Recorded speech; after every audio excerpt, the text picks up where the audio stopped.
एक बाज की उम्र 70 साल होती है, लेकिन जब वह 40 साल का होता है तो उसकी चोंच कमजोर हो जाती है, पंजे पुराने हो जाते हैं, पंख भी भारी हो जाते हैं। वह चाहकर भी शिकार नहीं कर पाता, उड़ नहीं पाता।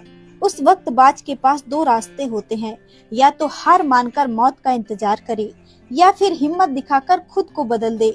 बाज ऊंचे पहाड़ पर जाता है, अपनी चोंच को पत्थरों से तोड़ देता है। नई चोंच आने के बाद वह पुराने पंजे और पंख भी बदल देता है। यह सफर बहुत दर्दनाक होता है, लेकिन इसके बाद उसे नई जिंदगी मिलती है। वह फिर से उड़ान भरता है और अगले 30 साल तक जीता है। इसीलिए कहते हैं, जीवन में सफलता चाहिए तो पुरानी आदतें, कमजोरियों और डर को छोड़ना होगा। बदलाव आसान नहीं होता, लेकिन वही हमें नई ताकत और ऊंचाई देता है। एक बाज की उम्र 70 साल होती है, लेकिन जब वह 40 साल का होता है तो उसकी चोंच कमजोर हो जाती है, पंजे पुराने हो जाते हैं, पंख भी भारी हो जाते हैं। वह चाहकर भी शिकार नहीं कर पाता, उड़ नहीं पाता।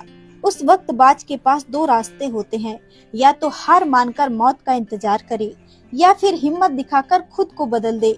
बाज ऊंचे पहाड़ पर जाता है, अपनी चोंच को पत्थरों से तोड़ देता है।